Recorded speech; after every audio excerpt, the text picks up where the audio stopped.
스마트폰에 앱 깔아드릴게요. 여기서 잔고 확인하시면 돼요. 2022년 5월 하나원을 나온 지 일주일째. 저는 서울의 한 은행에서 통장을 개설했습니다. 집에 돌아와서 앱을 열었습니다. 제 이름, 계좌번호, 그리고 정착금 800만 원이 정확히 찍혀 있었습니다. 저는 그 화면을 한참 동안 바라봤습니다. 이게 진짜야? 북한에서 제가 평생 모은 돈은 집 장롱 속에 숨겨져 있었습니다. 수억 원어치를 보따리에 싸서 천장 위에, 벽장 뒤에, 마당 땅속에 묻어뒀습니다. 정부를 믿을 수 없었으니까요. 2009년 화폐 개혁 때 제 돈의 절반이 하루아침에 휴지 조각이 됐습니다. 여러분, 이 영상이 도움되셨다면 구독과 좋아요 부탁드립니다. 북한의 진짜 경제 이야기를 전합니다. 그런데 여기 한국에서는 정부가 제 돈을 투명하게 보여주고 있었습니다. 숨길 필요도 없고 빼앗길 걱정도 없었습니다. 저는 딸을 불렀습니다. 이거 봐라, 우리 돈이 여기 있대. 딸도 신기해했습니다. 엄마, 여기서는 이게 정상이래요. 은행이 안전하게 보관해준대요. 그날 밤, 저는 잠을 이룰 수 없었습니다. 북한에서 20년 넘게 장마당에서 장사했습니다. 청진 최고 도매상이라고 불렸습니다. 하지만 그 모든 돈을 항상 숨겨야 했습니다. 지금부터 들려드릴 이야기는 장마당 큰손이었던 제 삶입니다.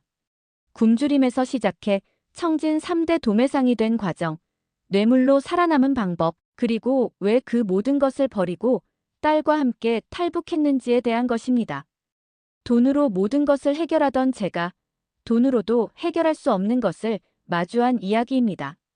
1997년, 저는 26이었습니다.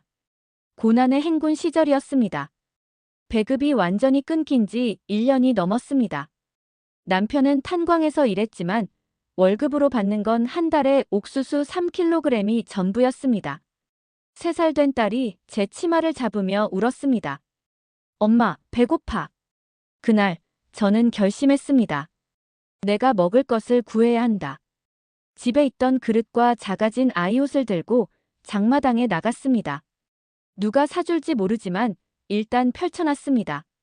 1시간 후 중국 위안화 10위안을 받고 팔았습니다.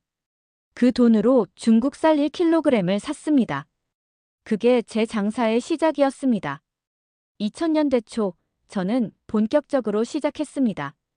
중국 국경 근처 언니를 통해 물건을 들여왔습니다. 처음에는 보따리 하나로 시작했습니다. 국경에서 물건 받아서 기차 타고 청진까지 와서 장마당에 펼쳐놓고 팔았습니다. 한 달 순이익이 100위안, 당시 북한 돈으로 월급쟁이 1년치였습니다.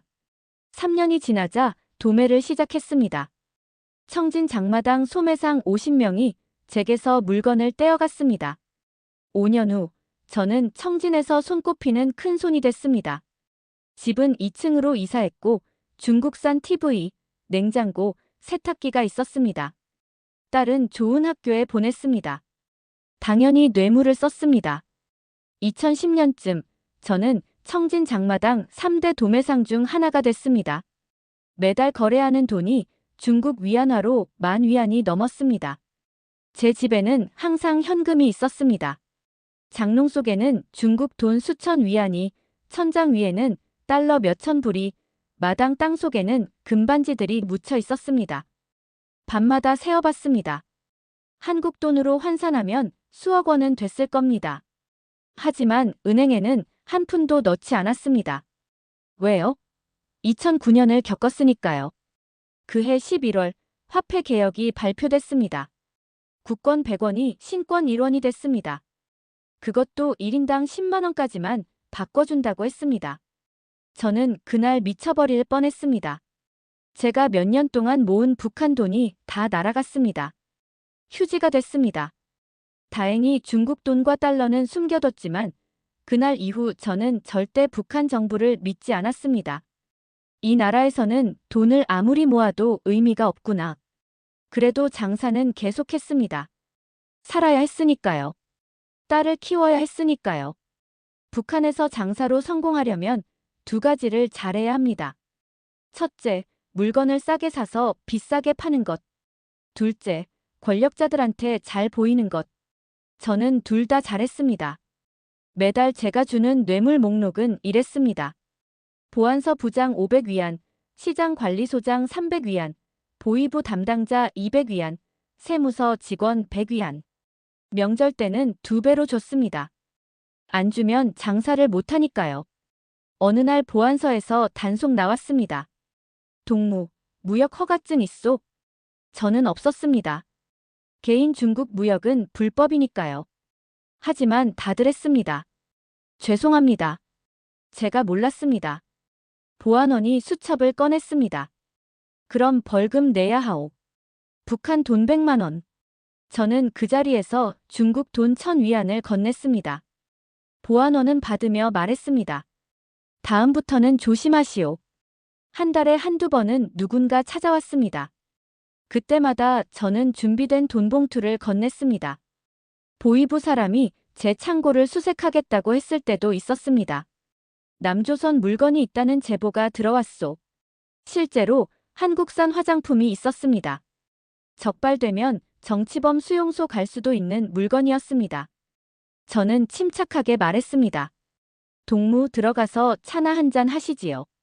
중국산 담배와 함께 위안화 2000위안을 봉투에 넣어 건넸습니다. 보이부 사람은 봉투를 만지작거리더니 말했습니다. 아, 제보가 잘못됐나 보오. 오늘은 그냥 가겠소. 이렇게 20년을 살았습니다. 저는 따로 뇌물장부를 만들었습니다. 누구한테 언제 얼마를 줬는지 기록했습니다. 제 뇌물장부는 제 생명줄이었습니다. 딸 대학 입학 때도 마찬가지였습니다. 2018년 딸이 청진의대에 지원했습니다. 저는 대학당 비서를 찾아갔습니다. 동무, 우리 딸이 꼭 의사가 되고 싶어 합니다. 한 달 후, 딸은 합격했습니다. 이 나라에서는 돈이 있어야 살 수 있구나. 동시에 그런데 그 돈이 정말 안전한가?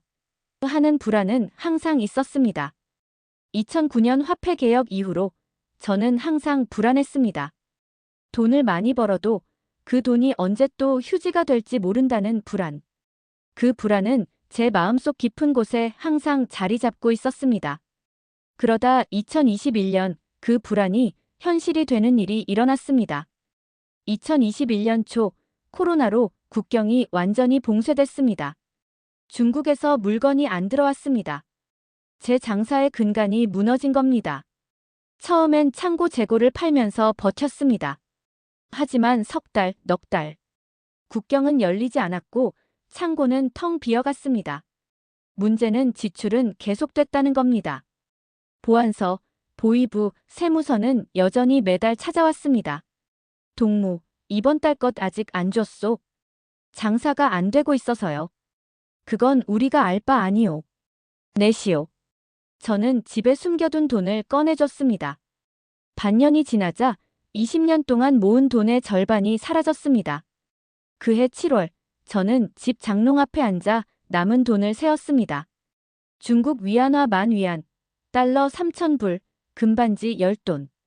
2009년 화폐 개혁 때가 떠올랐습니다. 그리고 깨달았습니다. 중국 돈도, 달러도, 금도. 이 나라에서는 의미가 없어. 국경이 닫히면 중국 돈은 쓸모없습니다. 가장 큰 문제는 이 돈을 지키는 데 드는 비용이었습니다. 매달 뇌물로 1000위안이 넘게 나갔습니다. 밑 빠진 독이었습니다. 그날 밤 딸과 이야기했습니다. 엄마, 우리 이러다 망하는 거 아니에요? 딸은 이제 20대 초반, 의대 2학년이었습니다. 저는 딸의 얼굴을 봤습니다. 너 이 나라에서 계속 살고 싶니? 딸은 오랫동안 대답하지 않았습니다. 그러다 작은 목소리로 말했습니다. 엄마, 솔직히 저는 이 나라가 싫어요. 엄마가 평생 일해서 모은 돈을 저 사람들한테 뺏기는 게 싫어요. 그 순간 저는 결심했습니다. 떠나야겠다. 2009년에 한 번 당했습니다. 2021년에 또 당하고 있었습니다. 세 번째는 없어야 했습니다. 다음 날부터 준비를 시작했습니다. 믿을 수 있는 동료에게 사업을 넘겼습니다. 그리고 브로커를 찾았습니다. 나랑 딸 둘을 한국까지 보내줄 수 있소? 브로커는 말했습니다. 가능하오. 하지만 비싸오. 저는 웃었습니다. 돈은 걱정 마시오. 브로커와의 첫 만남은 청진 외곽 식당이었습니다. 형님, 조건이 어떻게 돼요? 일반 루트는 1인당 5천 위안. 하지만 위험하오. 저는 고개를 저었습니다. 나는 딸이 있소. 더 안전한 방법 없소? VIP 루트가 있긴 하오. 차로 국경 넘고 비행기로 동남아. 하지만 1인당 10,000위안. 두 사람이면 20,000위안. 당시 20,000위안은 일반 탈북자들은 절대 낼 수 없는 금액이었습니다. 하지만 저는 가능했습니다. 좋소. 그렇게 하시오. 저는 가방에서 중국 돈 5,000위안을 꺼냈습니다. 이건 계약금이요. 브로커는 놀란 표정을 지었습니다. 동무는 진짜 큰손이구만. 집으로 돌아와 딸에게 말했습니다. 한 달 후에 떠난다. 비용이 얼마나 들어요? 엄마가 평생 모은 돈의 절반 정도. 한 달 동안 철저히 준비했습니다. 집을 정리했습니다. 가구, 가전제품 다 팔았습니다. 이웃들한테는 시골로 내려간다고 했습니다. 그렇게 모은 돈이 23,000위안 정도였습니다. 브로커한테 줄 20,000위안, 여행 경비 3,000위안. 딱 맞았습니다. 떠나기 전날 밤, 저는 20년 동안 살았던 집을 둘러봤습니다. 이 집에서 딸을 키웠습니다. 모든 게 추억이었습니다. 하지만 동시에 모든 게 감옥이었습니다. 다음 날 새벽, 저와 딸은 작은 가방 하나씩만 들고 집을 나섰습니다. 차에 올라 뒤돌아보니 청진 시내가 보였습니다. 제가 20년 넘게 장사했던 장마당이. 안녕, 청진. 다시는 안 올 거야. 무산에 도착한 건 2021년 11월 초였습니다. 브로커가 준비한 집에서 사흘을 기다렸습니다. 셋째 날 밤, 브로커가 말했습니다. 오늘 갑니다. 밤 10시 차를 타고 국경 근처로 갔습니다. 안내인은 40대 남자였습니다. 지금부터 1시간 걸어갑니다. 소리 내지 마시오. 우리는 어둠 속을 걸었습니다. 1시간쯤 걸었을 때 두만강이 보였습니다. 생각보다 좁았습니다. 그리고 얼어 있었습니다. 11월 초라서 아직 완전히 안 얼었소. 조심해서 건너야 하오. 딸이 제 손을 꼭 잡았습니다. 엄마, 무섭다. 저는 딸을 안았습니다. 괜찮아. 엄마가 있잖아. 지금 순찰 지나갔소. 다음까지 40분. 빨리 가야 하오. 우리는 강으로 내려갔습니다. 얼음이 생각보다 얇았습니다. 발을 디딜 때마다 삐걱거렸습니다. 강 중간쯤 왔을 때 딸이 비명을 질렀습니다. 엄마. 딸의 발밑 얼음이 깨졌습니다.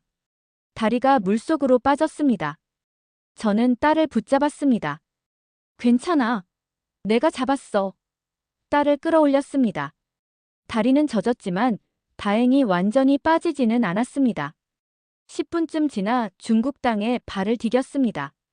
숲속을 달려 차에 올랐습니다. 차가 출발했습니다. 저는 뒤를 돌아봤습니다. 어둠 속에서 북한 쪽이 희미하게 보였습니다. 딸이 물었습니다. 엄마, 우리 정말 나온 거예요? 저는 고개를 끄덕였습니다. 그래. 우리 나왔다. 딸이 울기 시작했습니다. 저도 눈물이 났습니다. 안도의 눈물이었습니다. 연길에 도착해 조선족 할머니 집에 들어갔습니다. 저는 가방에서 15,000위안을 꺼냈습니다. 여기 있습니다. 약속대로. 한 달 후에 비행기로 방콕 갑니다. 한 달 동안 중국에 숨어 지냈습니다. 그 한 달 동안 저는 생각했습니다. 북한에서 나는 큰손이었어. 하지만 그게 무슨 소용이야? 언제 다 뺏길지 모르는데. 한국에 가면 다시 시작해야 해. 하지만 이번에는 투명하게, 떳떳하게. 드디어 한 달 후, 저희는 가짜 여권으로 방콕행 비행기를 탔습니다. 방콕에 도착한 건 12월이었습니다. 하지만 문제가 생겼습니다. 가짜 여권이 태국 이민국에 걸렸습니다. 다음 날 경찰이 왔고 저희는 이민국 수용소로 끌려갔습니다. 수용소에는 다른 탈북자들도 있었습니다. 한 아주머니가 말했습니다. 빨리 나가려면 태국 경찰한테 뇌물 주면 돼. 저는 웃었습니다. 여기도 똑같구나. 하지만 이번에는 안 그랬습니다. 저는 정식으로 할 겁니다. 일주일 후 한국 대사관 직원이 왔습니다. 여러 질문을 했습니다. 저는 솔직하게 대답했습니다. 저는 북한에서 돈을 많이 벌었습니다. 하지만 안전하지 않았습니다. 화폐 개혁 때 절반을 잃었고 2021년에 또 절반을 잃었습니다. 제 딸이 투명하게 돈을 관리하는 나라에서 살게 하고 싶었습니다. 한 달 후 허가가 났습니다. 딸이 제 손을 잡으며 울었습니다. 엄마, 정말 한국 가는 거예요? 출발 전날 저는 남은 중국 돈을 세어봤습니다. 1,000위안 정도 남았습니다. 평생 모은 재산이 이제 1,000위안. 하지만 후회는 없었습니다. 이 돈으로 우리 자유를 샀어. 2022년 2월 인천행 비행기를 탔습니다. 비행기 안에서 딸이 물었습니다. 엄마, 한국 가면 뭐 할 거예요? 장사할 거야. 하지만 이번에는 다르게 할 거야. 투명하게, 떳떳하게. 세금도 내고 통장도 쓰고. 비행기가 인천공항에 착륙했습니다. 공항 문을 나서는 순간 느꼈습니다. 여기는 다른 공기야. 자유의 공기였습니다. 하나원에서 석 달을 보냈습니다. 가장 신기했던 건 신용이라는 개념이었습니다. 한국에서는 신용이 중요합니다. 세금 잘 내고 법을 지키면 신용이 쌓입니다. 저는 손을 들고 물었습니다. 그럼 뇌물은 안 줘도 됩니까? 선생님이 웃으며 대답했습니다. 뇌물은 불법입니다. 여기서는 돈으로 해결하는 게 아니라 신용으로 해결합니다. 그 말이 충격이었습니다. 하나원을 나온 후 정착금 800만 원을 받았습니다. 그리고 은행 앱을 설치했습니다. 앱을 열고 잔고를 확인했을 때 저는 울었습니다. 내 돈이 여기 있어. 투명하게. 안전하게. 정착금 800만 원으로 서울 외곽의 작은 평양 음식 가게를 열었습니다. 구청에서 사업자 등록증을 받았을 때 저는 또 울었습니다. 이게 합법적인 거야. 내 이름으로 된 정식 사업이야. 가게를 열고 한 달 후 첫 세금 고지서가 왔습니다. 딸이 말했습니다. 엄마, 세금 내야 돼요. 북한에서였다면 절대 신고 안 했을 겁니다. 하지만 저는 말했습니다. 신고해야지 떳떳하게. 세금을 냈습니다. 돈이 나가는 건 아까웠지만 기분이 이상했습니다. 이게 뿌듯한 거구나. 가게는 점점 잘 됐습니다. 탈북민들이 많이 찾아왔습니다. 1년 후 직원을 고용했습니다. 급여를 통장으로 드릴게요. 세금도 제대로 떼고요.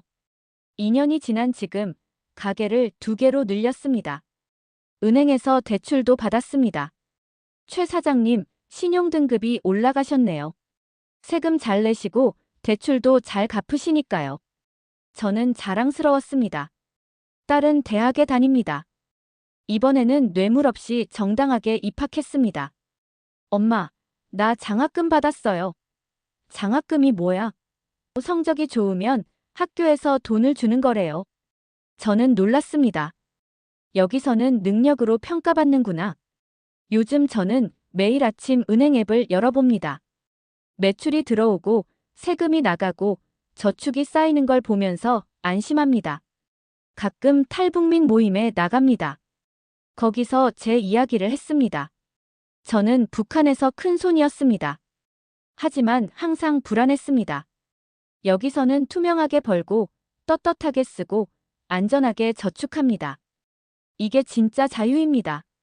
어제 딸이 물었습니다. 엄마, 북한 생각나요? 생각나지. 하지만 돌아가고 싶지는 않아. 여기서는 내가 번 돈이 내 거야. 정부가 보호해줘. 그게 가장 큰 차이야. 오늘도 저는 은행 앱을 열었습니다. 통장 잔고를 확인했습니다. 조금씩 쌓여가는 숫자를 보며 미소 지었습니다. 이게 진짜 부자입니다. 돈을 숨기지 않아도 되고 빼앗길 걱정 없고 투명하게 관리되는 것. 저는 이제 진짜 큰손입니다. 떳떳한 큰손입니다. 감사합니다.